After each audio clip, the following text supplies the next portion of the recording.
तो एक बार फिर से आप सबका बहुत बहुत स्वागत करते हैं आपके अपने परिवार अकाउंटिंग गुरु में। तो बेटे अकाउंटिंग गुरु में सीए फाउंडेशन कंपनी अकाउंट का आज हम लोग क्या करने जा रहे हैं, लेक्चर 3 पढ़ने जा रहे हैं। और हम लोग इस समय यूनिट 1 इंट्रोडक्शन ऑफ कंपनी क्या कर रहे हैं, पढ़ रहे हैं। और इस इंट्रोडक्शन ऑफ कंपनी में प्रोबेबिलिटी है ये है कि आज की ये जो यूनिट मतलब लास्ट लेक्चर, इस लेक्चर में आपका यूनिट क्या हो जाएगा, खत्म हो जाएगा। हाँ, प्रीवियस के लेक्चर अगर आपने नहीं देख रखे हैं तो वो आप ज़रूर देखिएगा। आप हमारे डिस्क्रिप्शन बॉक्स में उसका लिंक मिल जाएगा आपको, ठीक है, आप वहाँ से अपना पढ़ सकते हैं। तो चलिए फिर क्लास को स्टार्ट करते हैं। क्लास को स्टार्ट करें उससे पहले ज़रा थोड़ा सा हम लोग देख लेते हैं कि प्रीवियस की क्लासेस में हमने क्या पढ़ा है। तो बेटा प्रीवियस की क्लास की अगर हम बात करें तो हमने कल की क्लास में आपको टाइप ऑफ कंपनी के बारे में पूरा का पूरा क्या करा दिया, एक्सप्लेन कर दिया। सही कह रहा हूँ कि गलत कह रहा हूँ? जिसमें हमने holding company, subsidiary company, government company, foreign company, private company, public company, 1% company, small, listed, unlisted, limited by guarantee, ये सारी की सारी कंपनी के बारे में हम लोगों ने क्या किया है, एक्सप्लेनेशन पूरा का पूरा समझा है क्या कैसे होता है। ठीक है, तो आज की क्लास में बाबू हम क्या पढ़ने जा रहे हैं। देखो आज की क्लास में हम अपने दूसरे डायग्राम की चर्चा करेंगे। और ये जो दूसरा डायग्राम आपका जो मैंने आपको बताया था, जिसे हम बुक्स ऑफ अकाउंट कहते हैं, यानी जब कंपनी के बुक्स ऑफ अकाउंट की बात की जाएगी, तो देखो जब कंपनी के बुक्स ऑफ अकाउंट की बात की जाएगी बेटे, तो आपके सामने कितने स्टेटमेंट दिख रहे हैं भाई। सबसे पहला स्टेटमेंट हमारा क्या है, statement of profit and loss. दूसरा हमारा क्या है, बैलेंस शीट। दूसरा हमारा क्या है, बैलेंस शीट, ये हमारा दूसरा है। ये तीसरा हमारा नोट्स टू अकाउंट, और ये चौथा क्या है आपका, कैश फ्लो है। तो कहने का मतलब है ये चार चीजें हम लोगों को बनानी है अपने बुक्स ऑफ अकाउंट में। और ये बुक्स ऑफ अकाउंट किसका होगा, आपके कंपनी का होगा। ठीक है, तो आज की क्लास में हम जो हमारा बेसिक फोकस रहेगा वो किसको लेकर रहेगा, बैलेंस शीट को लेकर रहेगा। और बैलेंस शीट में कौन कौन से आइटम, कौन कौन से एलिमेंट शामिल किए जाते हैं, हम उसके बारे में यहाँ पे क्या करेंगे, चर्चा करेंगे। और फिर उसके बाद आफ्टर द बैलेंस शीट हम statement of profit and loss के बारे में डिस्कशन करेंगे।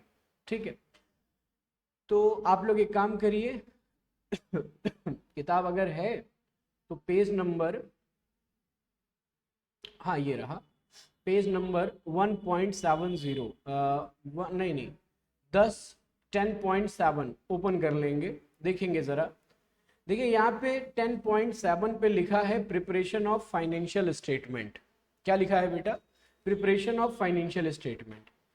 तो प्रिपरेशन ऑफ फाइनेंशियल स्टेटमेंट किस सेक्शन में एक्सप्लेन किया गया है आपका, सेक्शन 129, यानी section 129 of the company act 2013। The financial statement shall give the true and fair view. यानी जो भी हम बुक्स ऑफ अकाउंट प्रिपेयर करेंगे, जो भी हम क्या प्रिपेयर करेंगे बेटा, बुक्स ऑफ अकाउंट प्रिपेयर करेंगे, वो इस हिसाब से प्रिपेयर करेंगे कि हमारा ट्रू एंड फेयर व्यू आ जाए। अब आपको अगर यूनिट 1 याद हो तो मैंने वहां पे आपको फीचर ऑफ फाइनेंशियल स्टेटमेंट बताया था, याद है किसी को? फीचर ऑफ फाइनेंशियल स्टेटमेंट यानी जो आप फाइनेंशियल स्टेटमेंट प्रिपेयर करेंगे उसके क्या क्या फीचर होने चाहिए।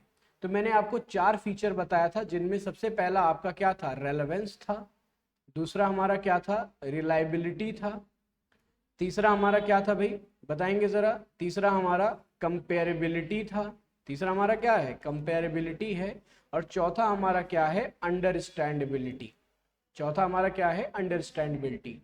यानी हमको अपना बुक्स ऑफ अकाउंट इस हिसाब से प्रिपेयर करना है कि ये जो चारों पॉइंट हैं, ये जो चारों एलिमेंट हैं, ये फुलफिल हो जाए। पहला क्या है बाबू, रेलेवेंस। दूसरा क्या है, रिलायबिलिटी। तीसरा क्या है, कंपेरेबिलिटी। चौथा क्या है आपका, अंडरस्टैंडेबिलिटी। और जब ये चारों एलिमेंट आपके सामने आएंगे तभी आपका ट्रू एंड फेयर व्यू निकल कर आएगा। और अगर इनमें से कोई भी एक पॉइंट मिस हुआ तो फिर मान के चलिए ट्रू और फेयर व्यू भूल जाइए आप। ठीक है, इतनी बातें समझ में आ गई। तो आपसे एक नंबर का सवाल पूछा जाएगा कि भैया फीचर ऑफ फाइनेंशियल स्टेटमेंट, तो ये 4 पॉइंट लिख दीजिएगा। अगर आपसे पूछेगा कि कौन कौन से बुक्स ऑफ अकाउंट बनाए जाते हैं, तो आपको मैंने वो जो 4 नाम लिए हैं उनको आप लिख दीजिएगा। ठीक है, तो यहाँ पे जरा देखिए क्या लिखा है, कहता है, पढ़िए जरा। true and fair view of the statement of the affair of the company or a company compile with the notified accounting standard and shall be in the form or form may be provided for the different class or classes for the company as per the prescribed in Schedule 3। यानी जो भी अब हम books of account बनाने जा रहे हैं वो बुक्स ऑफ अकाउंट आपका कहाँ एक्सप्लेन किया गया है, आपके शेड्यूल 3 में एक्सप्लेन किया गया है। कहाँ एक्सप्लेन किया गया है बेटे, आपके शेड्यूल 3 में एक्सप्लेन किया गया है। मतलब जो आप बैलेंस शीट बनाओगे ना, वो balance sheet as per the schedule 3 बनाओगे आप, ठीक है। अब आओ देखो थोड़ा सा और आगे बढ़ेंगे। आगे कहता है कि the board of the director of the company shall be lay financial statement at every annual journal meeting of the company। यानी जो बोर्ड ऑफ डायरेक्टर हैं, जो हमारे क्या हैं बाबू, बोर्ड ऑफ डायरेक्टर हैं, ये क्या करेंगे कि जो हमारी एनुअल मीटिंग होगी। अच्छा, एनुअल मीटिंग के बारे में मैंने आपको बताया है कि नहीं बताया है, याद करिए। जब मैं आपको थोड़ा सा ऑडिट का कॉन्सेप्ट एक दिन बता रहा था, तो ऑडिट के कॉन्सेप्ट में मैंने बताया था कि जो हमारी बुक्स ऑफ अकाउंट प्रिपेयर हो जाती है, एक चीज जानिए, जब बुक कीपिंग खत्म होती है तो अकाउंटिंग स्टार्ट होती है, जब अकाउंटिंग खत्म होती है तो ऑडिटिंग स्टार्ट होती है, और ऑडिटिंग जब खत्म हो जाती है तो हम लोग एनुअल मीटिंग कर लेते हैं। एनुअल मीटिंग का मतलब ये होता है कि हम भाई प्रीवियस में जो भी रूल रेगुलेशन पॉलिसी बनाए हैं उस पर चर्चा करेंगे और फ्यूचर के लिए नई रूल रेगुलेशन पॉलिसी क्या करेंगे, बनाएंगे। भाई मीटिंग लेने का यही तो मतलब है, मीटिंग लेने का क्या है, यही मतलब है। इतनी बातें समझ में आई कि नहीं आई। आगे पॉइंट क्या कह रहा है देखिए जरा। कहता है financial statement as per the section 2 subsection 40 of the company act 2013। ठीक है, अब इसमें क्या क्या इंक्लूड है जरा देखिए। इसमें देखिए क्या क्या इंक्लूड है, एक बार पढ़ेंगे। Balance sheet at the end of the financial year, यानी ये जो बैलेंस शीट है आपकी, ये कब बनाई जाएगी, end of the financial year. और end of the financial year का मतलब क्या है आपका, 31 मार्च। सर क्या 31 दिसंबर हो सकता है, आंसर है नहीं। अब कहोगे सर कहाँ है, इसलिए क्योंकि अगर आपको याद हो तो मैंने आपको अकाउंटिंग पीरियड प्रिंसिपल पढ़ाया था।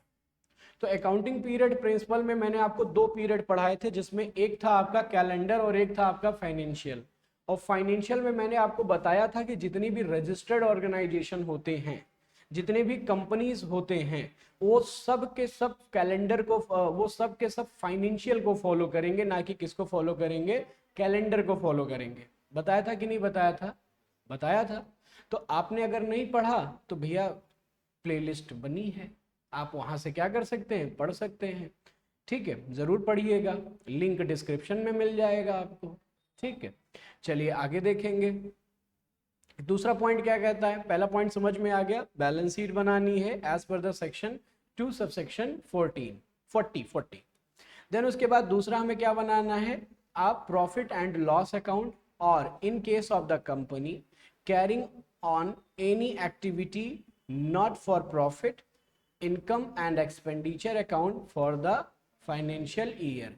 यानी अगर आप प्रॉफिट मेकिंग एक्टिविटी कर रहे हैं अर्जुन, अगर आप क्या कर रहे हैं, प्रॉफिट मेकिंग एक्टिविटी कर रहे हैं, तो आप तो प्रॉफिट एंड लॉस स्टेटमेंट या अकाउंट बनाएंगे। लेकिन कभी कभी क्या होता है ना कि बैंक कह रहा हूँ, कभी कभी क्या होता है कि जो ऑर्गेनाइजेशन होता है वो नॉन प्रॉफिट एक्टिविटी भी करता है। नॉन प्रॉफिट कुछ भी सोसाइटी के लिए उन्होंने कर दिया, सोसाइटी को कुछ भी फ्री एजुकेशन दे रहे हैं या फ्री ट्रीटमेंट या फ्री कैंपिंग कर रहे हैं, हाँ दे सकते हैं। तो उस केस में वो क्या बनाएंगे, प्रॉफिट एंड लॉस नहीं बनाएंगे, बल्कि क्या बनाएंगे, इनकम एंड एक्सपेंडिचर अकाउंट बनाएंगे। क्या बनाएंगे बाबू, इनकम एंड एक्सपेंडिचर अकाउंट बनाएंगे। फिर उसके बाद अगला क्या है हमारा, cash flow statement for the year ended. ठीक है, कैश फ्लो आप जान ही रहे हो। अब कैश फ्लो का अगर आपको याद हो तो मैंने आपको अकाउंटिंग स्टैंडर्ड पढ़ाया था, याद है ना। तो कैश फ्लो किस अकाउंटिंग स्टैंडर्ड को गवर्न करता है, आपके AS3 को, जिसमें मैंने कितनी एक्टिविटी बताई थी बेटे, याद है कितनी एक्टिविटी थी, 3 एक्टिविटी थी। पहली क्या थी, दूसरी इन्वेस्टिंग, तीसरी फाइनेंसिंग। मतलब पहली ऑपरेटिंग, दूसरी इन्वेस्टिंग, तीसरी आपकी फाइनेंसिंग। अगर आपने नहीं पढ़ा, अकाउंटिंग स्टैंडर्ड पढ़ा है, ठीक है, अगर पढ़ा है तो बहुत अच्छी बात, नहीं पढ़ा बाबू जरूर पढ़िए, ठीक है।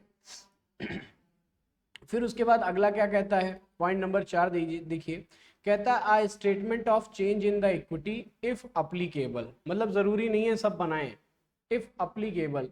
सर कहता है statement of change in equity, ये क्या होता है सर? देखो कभी कभी क्या होता है ना कि जब हम लोग इक्विटी शेयर्स, भाई अलग अलग क्लास के इक्विटी शेयर्स होते हैं।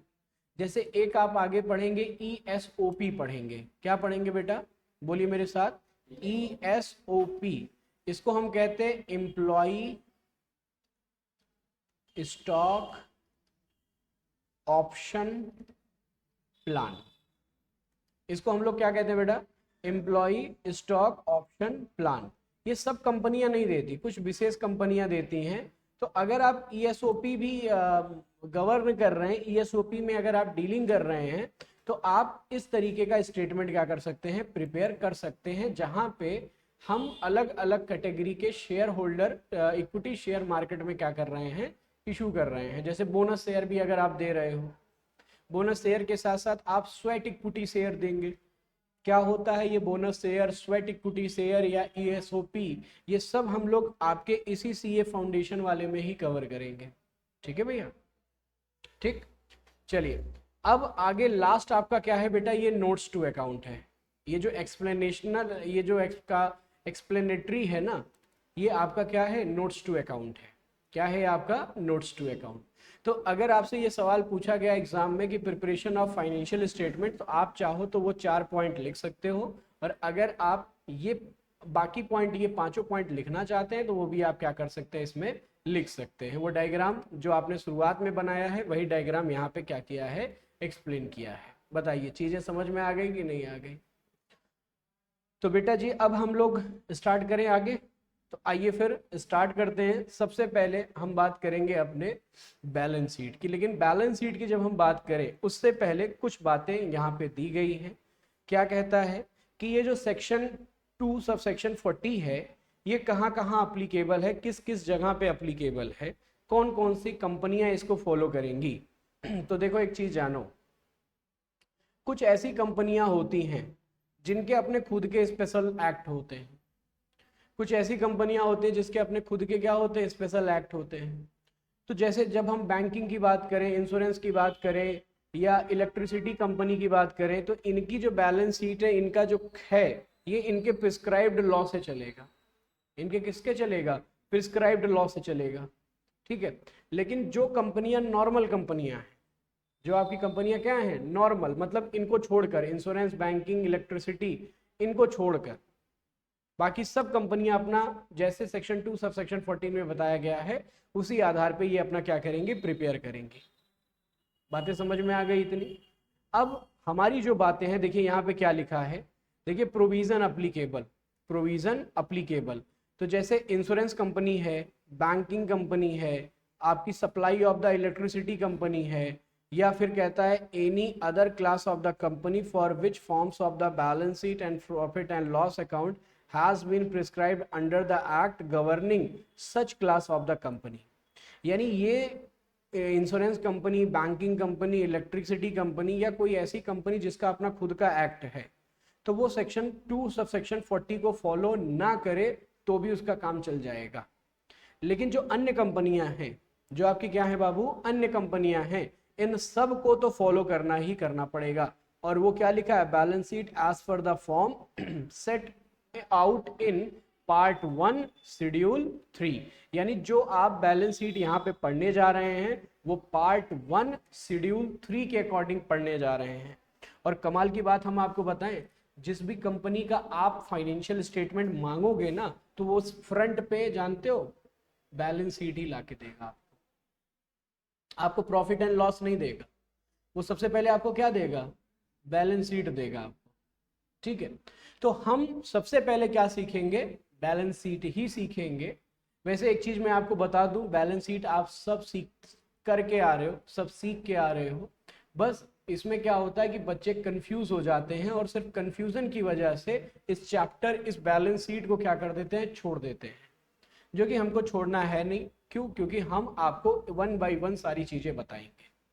बस जितनी बातें आपको हम बताते जाएंगे उतनी बातें आपको नोट करते रहना है और समझते रहना है। बातें समझ में आ गई बेटे? तो देखिए, सबसे पहले जब हम बैलेंस शीट की बात करेंगे तो बैलेंस शीट किस पार्ट में बनाया जाता है? पार्ट 1 शेड्यूल 3 में बनाया जाता है। पार्ट 1 शेड्यूल 3 में हम इसको क्या करते हैं? बनाते हैं। जबकि हम प्रॉफिट एंड लॉस की जब हम बात करते हैं तो ये आपका किस में बनता है बेटा? पार्ट 2 शेड्यूल 3 में बनता है। ये भी शेड्यूल में ही रहता है लेकिन ये पार्ट 2 में बनता है। और बैलेंस शीट किस पार्ट में बनता है? आपका पार्ट 1 में बनता है। बताइए, बातें समझ में आ गई कि नहीं आ गई? अब आगे देखेंगे। अब यहाँ पे देखिए कुछ और बातें कही गई हैं, जैसे अकाउंटिंग स्टैंडर्ड्स की बात की गई है। कहता है कि as per the section 129 of the company act it is a mandatory to compile with the accounting standard notified by the central government from the time to time. ठीक है। फिर कहता है शेड्यूल 3 के according as per the section 129 of the company act 2013 the financial statement shall give the true and fair view of the state of the affair of the company, or a company shall compile with the accounting standard notified under the section 11133 133 and shall be formed, or a form may be the provided in the different class or classes of the company of the schedule 3 under the act। क्या sir ये सब याद करना है? नहीं, ये सब कुछ याद करने की जरूरत नहीं है। खाली थोड़ा सा किसी को इम्प्रेशन अगर मारना हो ना तो ये शेड्यूल उडूल लिख सकते हो बस। किसी के ऊपर अगर भौकाल बनाना हो, किसी को समझाना हो तो ये भौकाल मारो ना भाई, आप क्लाइंट के पास जाओ। और क्लाइंट आपको जानते हो सीरियस कब लेगा?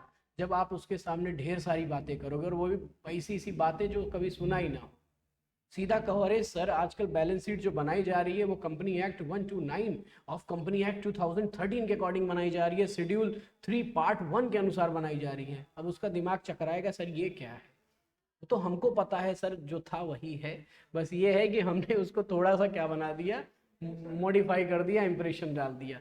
भाई अब जैसे कोई खाना वाना होता है उस पर जब आप बढ़िया से चीज़ और अगड़म बगड़म डाल देते हैं तो वो और यूनिक हो जाता है कि नहीं हो जाता? तो इम्प्रेशन के लिए आप यहाँ पे सेक्शन का इस्तेमाल कर सकते हैं। बाकी अब हम बात करेंगे अपनी बैलेंस शीट की। तो बैलेंस शीट देखो आपके सामने दिख रही है। जो हमारा फॉर्म ऑफ बैलेंस शीट है, जो हमारा क्या है, फॉर्म ऑफ बैलेंस शीट है, बहुत सिंपल है। सबसे पहले हम क्या मेंशन करेंगे बेटा? Name of company. सबसे पहला पॉइंट हमारा क्या है? Name of company. दूसरा, जो हम बैलेंस शीट यहाँ पे बना रहे हैं, जैसे हमारा नेम ऑफ कंपनी हम यहाँ पे लिख देंगे अकाउंटिंग गुरु। मान लीजिए हम अकाउंटिंग गुरु की बैलेंस शीट बना रहे हैं, ठीक है। अब यहाँ पे बैलेंस शीट एज एट क्या लिखेंगे? 31 मार्च 2023, यही तो चल रहा है ना। अब देखिए, जो बैलेंस शीट होगी बेटा वो दो भागों में आपकी बटेगी। ये है आपका करंट ईयर और ये है आपका क्या? Previous year. सर क्या प्रीवियस को पहले लिख सकते हैं या करंट को बाद में लिख सकते हैं? देखो, नहीं लिख सकते आप नहीं लिख सकते। सर क्यों? रीज़न, क्योंकि जब हम कंपेरेबिलिटी करते हैं, अभी देखो आगे आपको एक चैप्टर एक टॉपिक में बताऊंगा, कंपेरेटिव बैलेंस शीट। आप में है नहीं लेकिन फिर भी मैं आप लोगों को बताऊंगा। तो कंपेरेटिव बैलेंस शीट से आपको ये आइडिया पता चल जाएगा कि कितना हमारा जो ग्रोथ है वो कैसे निकाला जाता है, वो ग्रोथ कैसे आइडेंटिफाई किया जाता है, वो हम किस में निकाल लेंगे? आपके कंपेरेटिव बैलेंस शीट के अकॉर्डिंग निकाल लेंगे। ठीक है बेटा, बातें समझ में आ गई इतनी? अब देखिए, जो बैलेंस शीट है बेटा वो दो भागों में बढ़ती है। कितने भागों में बढ़ती है बेटा? दो भागों में बढ़ती है। पहला भाग क्या है आपका? Equity and liability. ये हो गया हमारा पार्ट ए। ये हो गया हमारा क्या? Part A. अच्छा, नींद किसको किसको आ रही है सच बताना? एक दो, नींद किसको किसको आ रही है? देखो मैं चाय मंगाऊंगा, चाय मंगाऊंगा अगर किसी किसी को नींद आ रही होगी तो। हाँ? बहुत तेज नींद आ रही है। बेटा एक काम करो, एक एक वो पानी पियो, सिप लो और सोचो कि ये चाय है। चलो अब देखो, देखो ध्यान से समझो, काम आएगा आपके। पता है मुझे थोड़ा सा बोरिंग है लेकिन क्या कर सकते हैं, एग्जाम में आया तो फिर सारी बोरियत निकल जाएगी। ठीक है ना? तो इसीलिए कह रहा हूँ समझो पहले। तो देखो बैलेंस शीट कितने भाग में बढ़ती है बाबू? दो भाग में बढ़ती है। पहला क्या है आपका इक्विटी एंड लाइबिलिटी, और दूसरा भाग क्या है हमारा एसेट्स।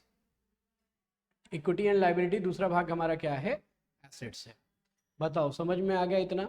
अब देखो जो हमारा पार्ट ए है, जो हमारा क्या है बेटा पार्ट ए है, वो कितने भाग में बढ़ता है? चार पार्ट में बढ़ता है। यानी जो ये हमारा पार्ट ए है ये कितने भागों में बटेगा? चार पार्ट में बटेगा। ठीक है। अब वो चार पार्ट में सबसे पहला पार्ट क्या है आपका? Share holder fund. सबसे पहला पार्ट क्या है आपका? Share holder fund. दूसरा पार्ट है हमारा बेटा ध्यान देंगे शेयर अप्लीकेशन मनी। दूसरा क्या है हमारा? Share application money. ठीक है। Pending allotment. सर ये क्या होता है? ध्यान से समझो। आपको क्लास 12th की थोड़ी सी मेमोरी याद है? जब आप कंपनी पढ़ते थे तो कंपनी में आपने पढ़ा था कि जब शेयर इशू किया जाता है तो शेयर का जो पैसा हम लोग मंगाते हैं, या तो पूरा का पूरा पैसा एक साथ मंगा लेते हैं, सही है कि गलत है? या तो हम उस पैसे को टुकड़ों में मंगाते थे। Application, allotment, first call, second and final call, याद आया कुछ? तो सपोज करिए कि आपने एप्लीकेशन का पैसा तो मंगा लिया, और एप्लीकेशन का पैसा मंगाने के बाद अब आपको अलॉटमेंट करना है। अलॉटमेंट आपको 2 महीने बाद करना है, लेकिन 2 महीने से पहले ही 31 मार्च आ गया, तो अलॉटमेंट तो हुआ नहीं। तो वो पैसा आपके लिए क्या कहलाएगा? Application money receive pending allotment. यानी एप्लीकेशन का पैसा तो हमें मिला है, अभी अलॉटमेंट उनको नहीं किया गया। लेकिन आज नहीं तो कल तो किया ही जाएगा ना। आज नहीं किया जा रहा कोई दिक्कत नहीं, कल किया जाएगा कि नहीं किया जाएगा। तो आपका पार्ट ए कितने भागों में बटा है बेटा? दो भाग में। पहला क्या है आपका शेयर होल्डर फंड, दूसरा क्या है हमारा share application money pending allotment. और फिर उसके बाद तीसरा है हमारा बाबू, तीसरा और चौथा तो बहुत इजी है, क्या? Non current. क्या है हमारा? Non current. और चौथा है हमारा क्या आपका? करंट। देखो नॉन करंट और करंट ध्यान से सुनिएगा, ये बहुत इजी है। जैसे प्रीवियस की बैलेंस शीट में हम लोग बनाते थे सेम वही है। ठीक है। अगर आपको कहीं दिमाग लगाना है तो सबसे ज्यादा अगर कहीं दिमाग लगाना है तो वो है आपके शेयर होल्डर फंड में आपको दिमाग लगाना है। कहाँ दिमाग लगाना है बेटे आपको? शेयर होल्डर फंड में आपको दिमाग लगाना है। ठीक है। तो अब देखो शेयर होल्डर फंड बेटा तीन कैटेगरी में बटा है। कितनी कैटेगरी में बटा है? तीन कैटेगरी में बटा है। ठीक है। सबसे पहला क्या है आपका? Share capital, reserve and surplus. दूसरा क्या है आपका? Share receive against the share warrant. Share receive against the क्या आपका? Share warrant. ठीक है। इतनी बातें समझ में आ गई? इतनी बातें समझ में आ गई? अब अब देखो अब देखो ध्यान से। तो अब आपसे अगर किसी ने पूछा कि जरा बताओ मुझे बैलेंस शीट कितने पार्ट में बटी है, मेरे साथ जवाब दीजिए। बैलेंस शीट कितने पार्ट में बटी है बेटे? दो पार्ट में। जो पूछूंगा सिर्फ उसी का जवाब दीजिएगा। पहला क्या है? Equity and liability. दूसरा क्या है हमारा? एसेट्स। ठीक है। इक्विटी लाइबिलिटी कितने पार्ट्स में बटा है? चार। इक्विटी एंड लाइबिलिटी कितने पार्ट में बटा है? चार। पहला क्या है? Share holder fund. दूसरा क्या है? Share application money pending allotment. तीसरा चौथा सर नॉन करंट और क्या हमारा? करंट। समझ में आ गया? ठीक है।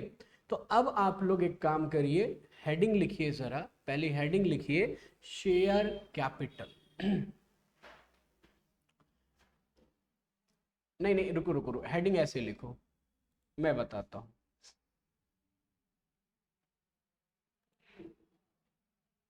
जैसे बता रहा हूँ वैसे बनाना, ठीक है? वो मेरे को दे दो book.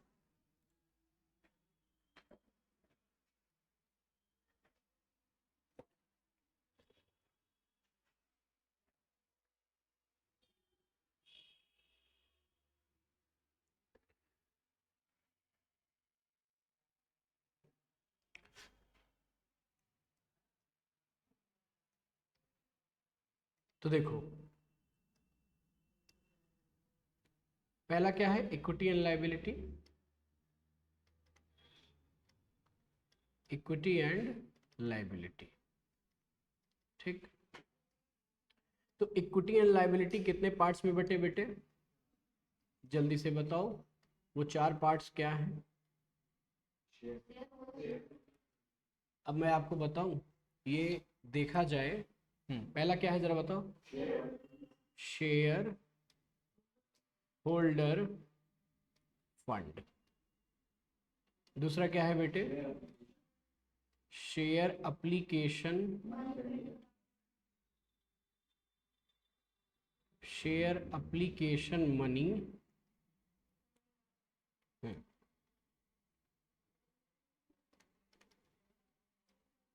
Share application money pending allotment.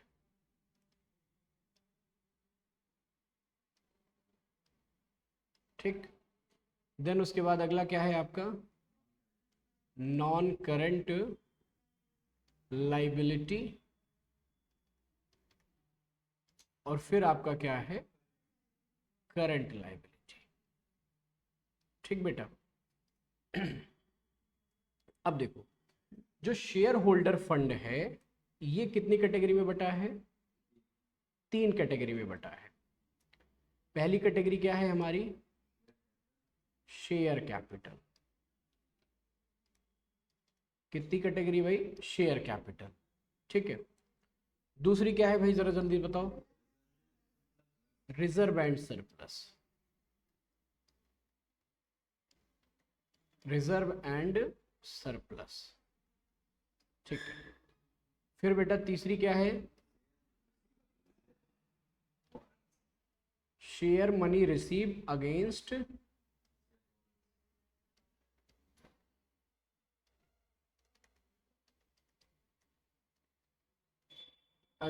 Share warrant. सही है ना? और लास्ट है आपका, अच्छा ये 3 ना। ठीक ठीक। अब देखो ध्यान से, ये जो शेयर कैपिटल है, ये जो आपका क्या है बेटा? शेयर कैपिटल है, ये कितने पार्ट्स में बटा है ये देखो जरा ध्यान से। शेयर कैपिटल बेटा आपका 6 पार्ट में बटा है। कितने पार्ट में बटा है? 6 पार्ट में बटा है। पहला देखो जरा जल्दी से। पहला है आपका एथोराइज कैपिटल। पहला क्या है आपका? Authorised capital. दूसरा है हमारा issue, issue capital. Issue capital के बाद अगला क्या है हमारा, इसी में ही आपका सब्सक्राइब्ड कैपिटल। क्या है भाई? Subscribed capital. एक देखो, इशू का मतलब ये होता है कि आप मार्केट में कितना इशू कर रहे हो, और सब्सक्राइब का मतलब ये होता है कि पब्लिक ने हमसे कितना बाय किया है। जैसे आप मार्केट में इशू किए आप 10,000, लेकिन पब्लिक ने बाय कर लिया मान लो 8,000, या 10 का 10,000 पूरा कर लिया, या 10,000 की जगह 12,000 दे दिया एप्लीकेशन। ठीक है, तो ये सेम भी हो सकता है, थोड़ा सा ऊपर नीचे भी हो सकता है, इसीलिए हम इसको क्या कर रहे हैं, एक ही कैटेगरी में रख रहे हैं। ठीक है। फिर उसके बाद अगला है हमारा ये दूसरा समझ में आ गया आपको? एक और इसमें रहेगा अनसब्सक्राइब। ठीक है, एक रहेगा आपका क्या? अनसब्सक्राइब। तो सब्सक्राइब क्या होता है भाई? जो आपने, पब्लिक ने आपसे क्या कर लिया है? बाय कर लिया है। जो शेयर पब्लिक ने क्या कर लिया बेटा? बाय कर लिया, वो आपका क्या हो जाएगा? एक मिनट।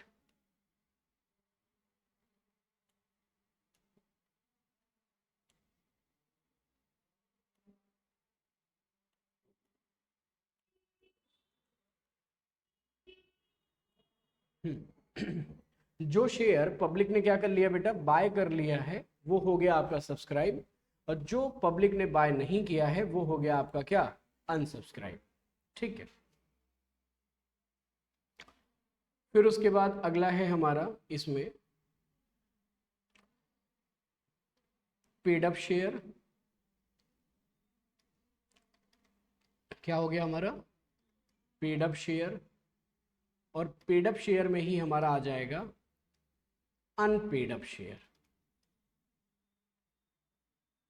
जिसे हम कॉल इन एरियर भी कहते हैं। जिसे हम क्या कहते हैं, कॉल इन एरियर भी कहते हैं। देखिए पेड अप का मतलब क्या, पेड अप का मतलब क्या है कि कंपनी के जो शेयर होल्डर है, कंपनी के जो क्या है शेयर होल्डर, जिन्होंने एप्लीकेशन दिया है, वो आपको पैसा दे दिए, तो ये हो गया पेड अप। और आपने उनसे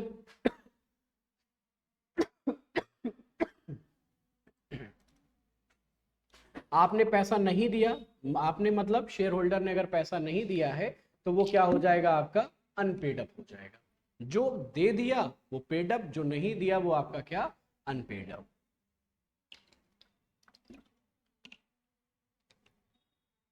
नींद आ रही भैया? नींद आ रही भैया को? हाँ सर। हाँ कॉल इन एरियर बेटा, कॉल इन एरियर यही तो होता है, कॉल इन एरियर यही होता है आपका, ठीक है। हाँ अनपेड अप। देन उसके बाद अगला क्या है आपका, शेयर फॉर फीचर। नाम सुने उसका, शेयर फॉरफीटेड, फॉरफीटेड शेयर, फॉरफीटेड शेयर। भाई जो अनपेड अप हो जाते हैं, जो शेयर होल्डर पैसा नहीं देते हैं, तो क्या लगता है उनको हम छोड़ देंगे, उनसे हम उनका जो शेयर रहता है वो कैंसिल कर देते हैं, और जो पैसा वो दिए रहते हैं वो पैसा हम क्या कर लेते हैं, होल्ड कर लेते हैं। इसी प्रोसेस को हम लोग नाम क्या देते हैं, आपका फॉरफीचर का नाम देते हैं, आगे का टॉपिक है, ठीक है। फॉरफीटेड ऑफ शेयर, यानी ध्यान दीजिएगा, जो लोग पैसा दे चुके हैं उनका शेयर फॉरफीट नहीं होता, जो पैसा नहीं दिए हैं उनका ही शेयर क्या हो जाएगा, आपका फॉरफीट हो जाएगा, चाहे आपका 1 रुपया ही क्यों ना बकाया हो, चाहे 1 रुपया ही क्यों ना बकाया हो। बताओ इतनी बातें समझ में आई कि नहीं आई? तो मैंने क्या किया कि शेयर कैपिटल के जो 6 पार्ट थे उसको कितने पार्ट्स में बांट दिया, 4 पार्ट में बांट दिया। पहला क्या है, एथोराइज, दूसरा क्या है, इशू, इशू में ही आ जाएगा सब्सक्राइब और अनसब्सक्राइब आ जाएगा, पेड अप और अनपेड अप आ जाएगा, और फिर लास्ट क्या आ जाएगा आपका, फॉरफीटेड आ जाएगा। बताइए समझ में आया कि नहीं आया? बताइए भैया समझ में आया कि नहीं आया? बातें समझ में आ गई? अब देखिए जरा ध्यान से, जो रिजर्व एंड सरप्लस है बेटा, इस रिजर्व एंड सरप्लस को हम 2 भागों में बांटेंगे। कितने भागों में बांटेंगे, 2 भागों में बांटेंगे। एक हमारा रिजर्व रहेगा और दूसरा हमारा क्या रहेगा, सरप्लस रहेगा। एक हमारा क्या रहेगा, रिजर्व रहेगा, और दूसरा हमारा क्या रहेगा, सरप्लस रहेगा। और कमाल की बात देखो, रिजर्व को फिर से हम 2 भागों में बांटेंगे। रिजर्व को हम फिर से कितने भागों में बांटेंगे, 2 भागों में बांटेंगे। एक रहेगा हमारा कैपिटल रिजर्व, एक रहेगा हमारा क्या, कैपिटल रिजर्व, और दूसरा क्या रहेगा हमारा, रेवेन्यू रिजर्व। दूसरा क्या रहेगा हमारा, रेवेन्यू रिजर्व, ठीक है। पहला क्या रहेगा हमारा भाई, जरा जल्दी से बताओ, पहला क्या रहेगा, कैपिटल रिजर्व, दूसरा क्या रहेगा हमारा, रेवेन्यू रिजर्व, ठीक है। बस 1 मिनट।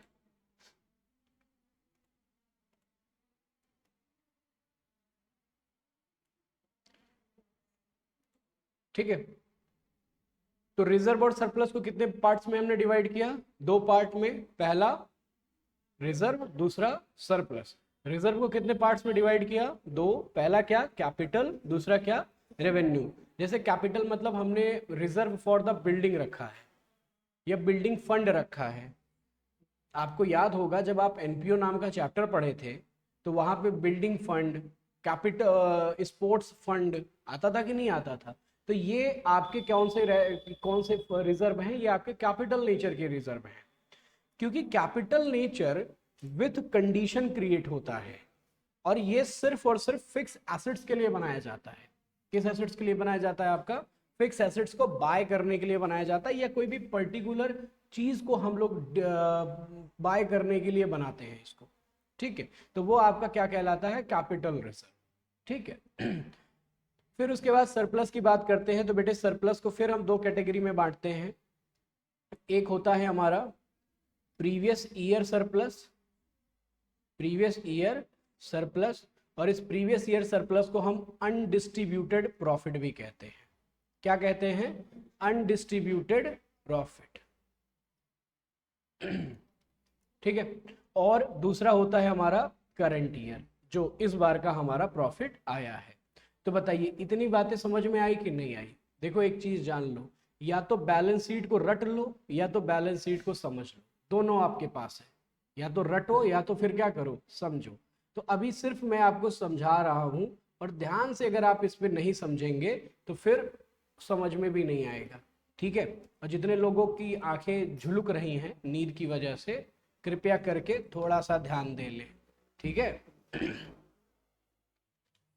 हम तो सोचते थे कि बच्चों को ही नींद आती है, हमें क्या पता कि हमारी क्लास की बच्चियों को भी नींद आने लगी है। पानी वानी भी पी लो बेटा। चलो आगे देखते हैं। तो अब बात करते हैं इसकी, share money receive against the share warrant. Share money receive against the क्या, आपका शेयर वारंट। ये क्या होता है सर? जैसे क्या होता है, ध्यान से सुनिएगा। वारंट क्या होता है, कभी नाम सुना है आपने? वारंट क्या होता है? वारंट, अब आप कहोगे सर हमने पिक्चरों में देखा है, डायलॉग मारा जाता है, जाओ पहले वारंट लेकर आओ तब, हाँ अरेस्ट वारंट है, तब जाके मेरे घर की वो करना, क्या कहते हैं, खोजबीन करना या मुझे गिरफ्तार करना। तो वारंट का मतलब बेटा एक तरीके का प्रूफ होता है, एक तरीके का एविडेंस होता है कि भाई आप ये कार्य करने वाले हो। जैसे मान लीजिए मुझे किसी कंपनी का शेयर परचेज करना है।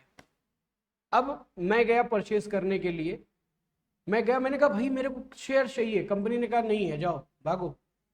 मैंने कहा यार मेरे को चाहिए, उसने कहा अरे भैया 1 महीने बाद इशू करूंगा तो आके ले लेना।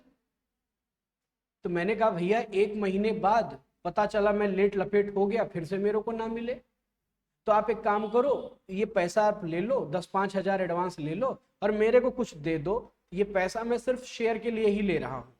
तो अच्छा एक बात बताओ, पैसा क्या किसी को काटता है क्या? नहीं ना।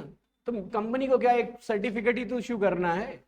तो कंपनी ने फ्यूचर शेयर्स के लिए, अब देखो जब कंपनी फ्यूचर में शेयर इशू करेगी ना, तो सबसे पहले उस वारंट वाले को बुलाएगी कि भैया आपके नाम का शेयर वारंट है, आप आके अपना शेयर क्या कर लो, बाय कर लो। यानी पहली प्रायोरिटी उनको मिलेगी।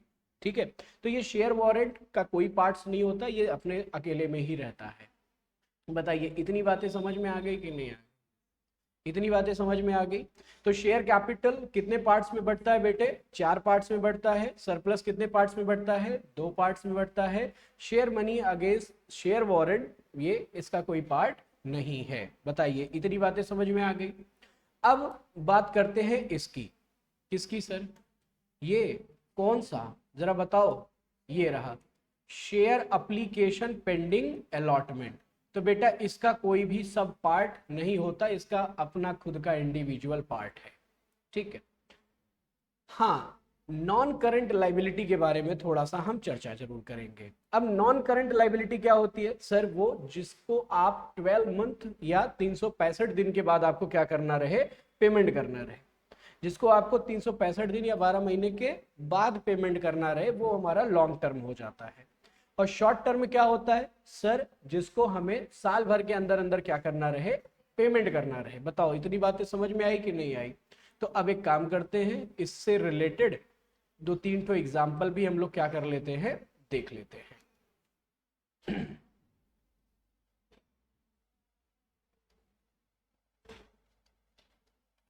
चलो कुछ एग्जाम्पल अगर आपको याद है तो जरा बताओ मेरे को।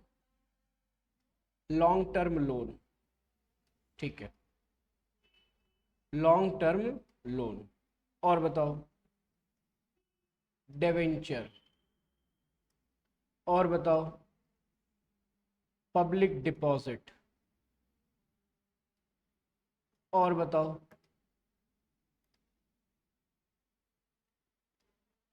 पब्लिक डिपॉजिट के बाद बताओ, कुछ याद है?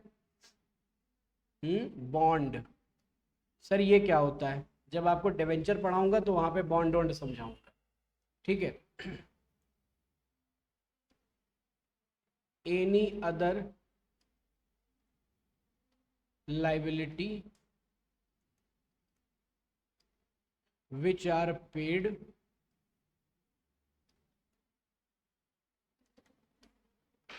after 365 days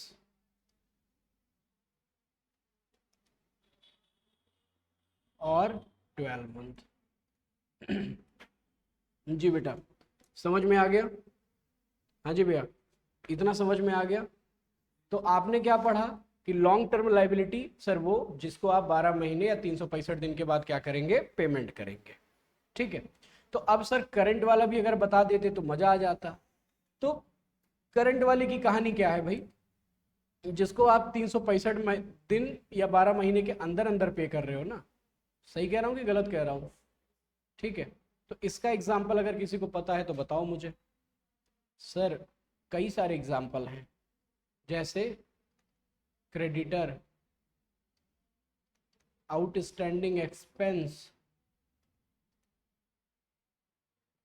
प्रीपेड इनकम, है ना, बिल पेबल, और यहां पे लिख दे रहा हूं any other liability, any other liability which are paid, हाँ विद इन अ 365 डे आप लिख सकते हैं विद इन 365 डेज और 12 मंथ। बताइए बेटा, ये वाला पोर्शन समझ में आ गया कि नहीं आ गया? ये वाला पोर्शन समझ में आ गया? तो यानी आपने part a equity and liability क्या कर लिया है, समाप्त कर लिया है। Part a equity and liability क्या कर लिया है, समाप्त। समझ में आ गया बेटा? कोई दिक्कत? चले आगे। हाँ सेम ऐसे बना लेना है।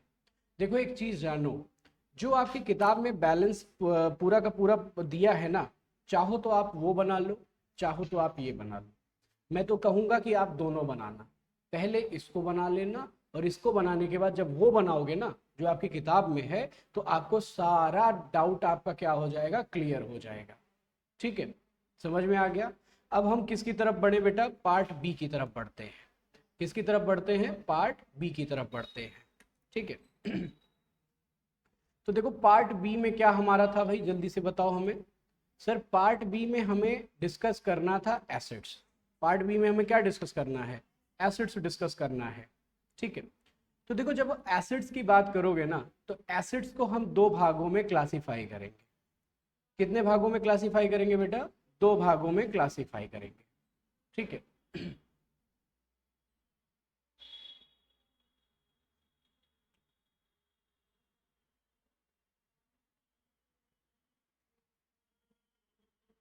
पहला है हमारा फिक्स, पहला क्या है हमारा, फिक्स एसेट्स।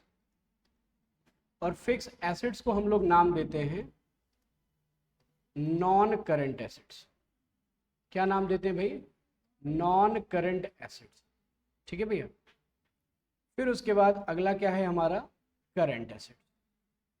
अगला क्या है हमारा, करंट एसेट। अच्छा एक चीज और जानो, जब आप शेड्यूल 3 की बात करेंगे ना, तो फिक्स एसेट्स या नॉन करंट एसेट्स या करंट एसेट्स के साथ दो चीज और आ जाएगी आपके सामने। सर वो क्या है, देखो जरा ध्यान से। पहला, non current investment. Non current आपका क्या, इन्वेस्टमेंट। सर क्या हम इसी के साथ लिख सकते थे, नहीं, कारण अभी कुछ देर में बताऊंगा।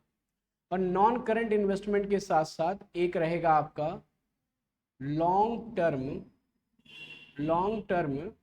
Loan and advance. यानी आप किसी को लोन और एडवांस क्या कर रहे हो, प्रोवाइड कर रहे हो, यानी आप किसी को दे रहे हो। ठीक है, तो अगर हम पार्ट बी की बात करें बेटे, तो पार्ट बी रिलेटेड टू किससे है, आपका एसेट से है। तो इसके कितने पार्ट्स हो गए, चार पार्ट हो गए। पहला क्या है, नॉन करंट एसेट्स। दूसरा क्या है हमारा, नॉन करंट इन्वेस्टमेंट।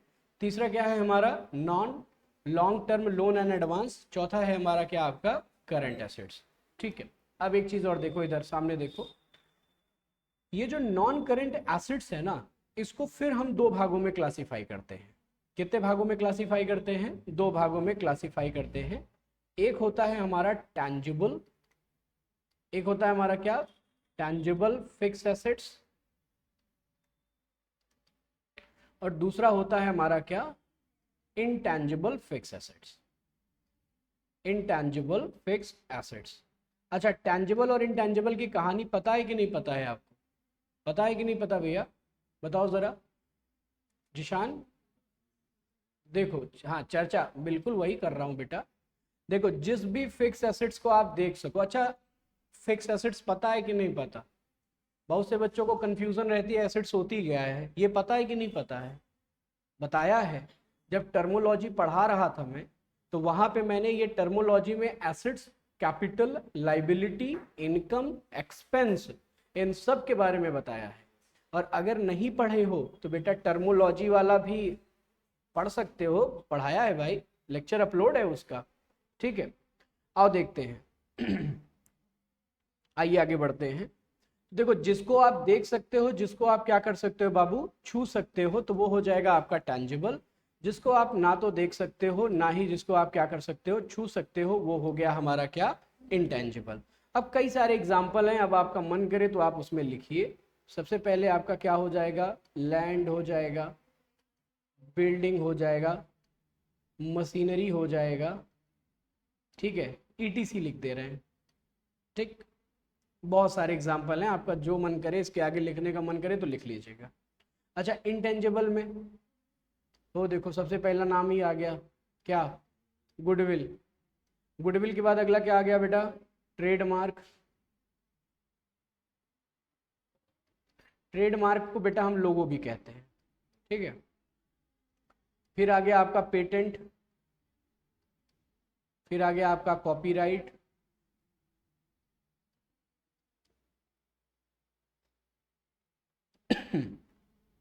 सॉफ्टवेयर, ठीक है, और फिर ईटीसी, कई सारे हैं। ठीक, बताओ समझ में आया कि नहीं आया इतना? चले भैया आगे।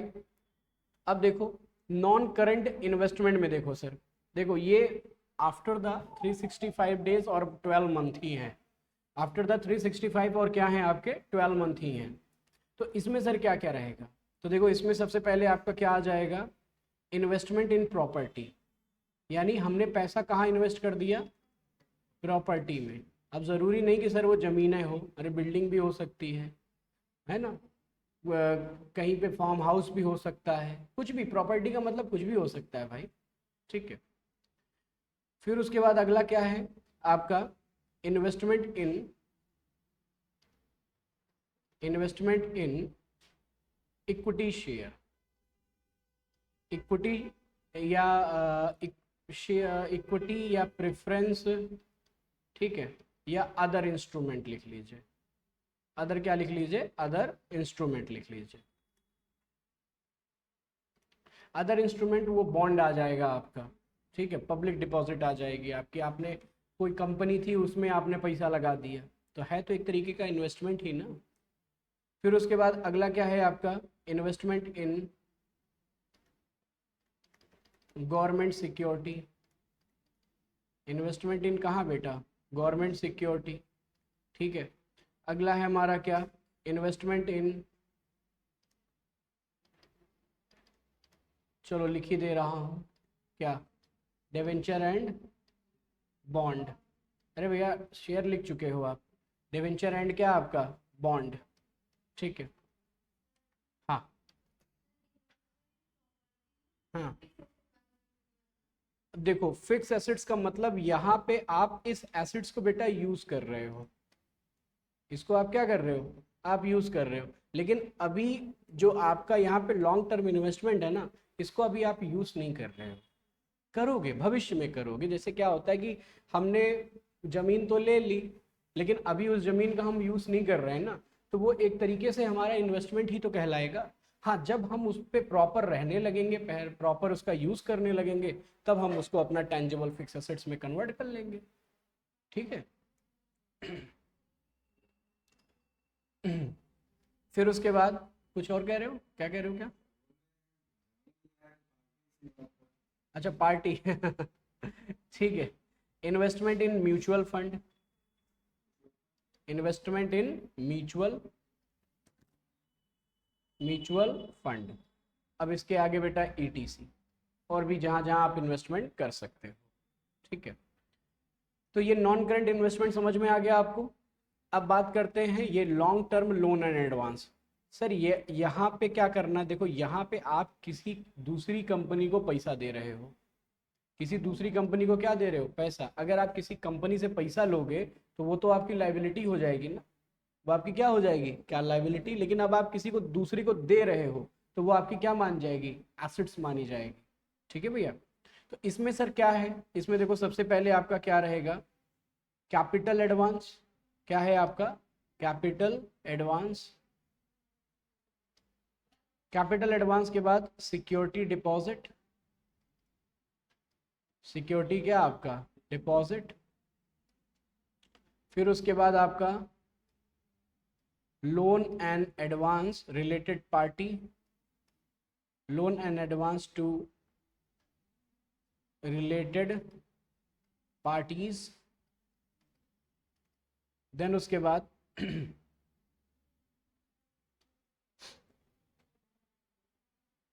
Secured and unsecured, secured and unsecured loan. अच्छा, सिक्योर्ड और अनसिक्योर्ड लोन क्या होता है, कोई बताएगा मुझे, सिक्योर्ड और अनसिक्योर्ड की कहानी। शायद मैंने 2 दिन पहले किसी बच्चे ने पूछा था मेरे से, गोपाल ने पूछा था प्रेफरेंशियल क्या होता है सर, तो वहां पे मैंने सिक्योर्ड और अनसिक्योर्ड की भी कहानी एक्सप्लेन की थी। देखो जिस भी एसेट्स के अगेंस्ट, कोई भी जिस भी लोन के अगेंस्ट अगर कोई भी एसेट्स मॉर्टगेज है, ध्यान से सुनिएगा, किसी भी लोन के अगेंस्ट अगर कोई भी एसेट्स क्या है आपकी मॉर्टगेज है तो वो आपकी क्या मानी जाएगी, सिक्योर्ड माना जाएगा। और जिसके अगेंस्ट कोई भी एसेट्स मॉर्टगेज नहीं है तो वो आपका क्या मान लिया जाएगा, अनसिक्योर्ड मान लिया जाएगा। मॉर्टगेज का मतलब है गिरवी से है, मॉर्टगेज का मतलब यहाँ किससे है, आपके गिरवी से है। बातें समझ में आ गई इतनी, चलिए बहुत सुंदर। फिर अब आगे बढ़ते हैं लास्ट बट नॉट लीस्ट, यानी क्या आपका करंट एसेट्स। अब इसमें तो आप लोग भैया भर भर के एग्जाम्पल लिख सकते हो, closing stock, debtor, BR, bank. अब आगे आपका मन, ठीक है, लीजिए ये आपका एसेट्स वाला पोर्शन भी क्या हो गया है, कंप्लीट हो गया है। और मैं आपको एक चीज बताऊं, जो आपका नोट्स टू अकाउंट है ना, ये आपका नोट्स टू अकाउंट है ना, ये भी कंप्लीट हो गया साथ ही साथ, ये नोट्स टू अकाउंट भी कंप्लीट हो गया। अब आप कहोगे सर जादू, मैंने जादू वादू नहीं किया भाई, पढ़ के देखो अपने आप समझ में आ जाएगा। चलो आप ये नोट किया तो होगा नहीं अभी आप लोगों ने, लेकिन इसको अभी आप लोग ज़रूर नोट करना, ठीक है। स्क्रीनशॉट आप इसका लेकर इसको आप प्रॉपर जैसे बनाया है बेटा वैसे बनाइएगा। कॉपी ऐसे जब कर लोगे ना, ऐसे जब कॉपी कर लोगे आपका सब आ जाएगा, लाइबिलिटी वाला भी आ जाएगा और आपका क्या आ जाएगा, एसेट्स वाला भी आ जाएगा। आपका मन करे अलग अलग पेज पे बनाओ या छोटा छोटा लिखोगे तो एक ही पेज पे आ जाएगा ठीक है भैया। तो एक बार पूरा फिर से देख लेते हैं, ठीक है। तो बैलेंस शीट को कितने पार्ट्स में हमने डिवाइड किया बेटे, 2 पार्ट्स में डिवाइड किया। पहला क्या था, इक्विटी एंड लाइबिलिटी। अच्छा, दूसरा क्या था हमारा, एसेट्स, ठीक है। एसेट्स को कितने पार्ट्स में हमने डिवाइड किया, 4 पार्ट में। पहला क्या है, फिक्स, दूसरा क्या है, करंट नॉन करंट इन्वेस्टमेंट, फिर लोन एंड एडवांस, और फिर चौथा क्या है आपका, करंट, ठीक है। उसके बाद आप इधर इक्विटी एंड लाइबिलिटी को कितने पार्ट में बांटा था, 4। पहला शेयर होल्डर फंड, दूसरा share application money pending allotment, then non current liability, और फिर करंट लाइबिलिटी।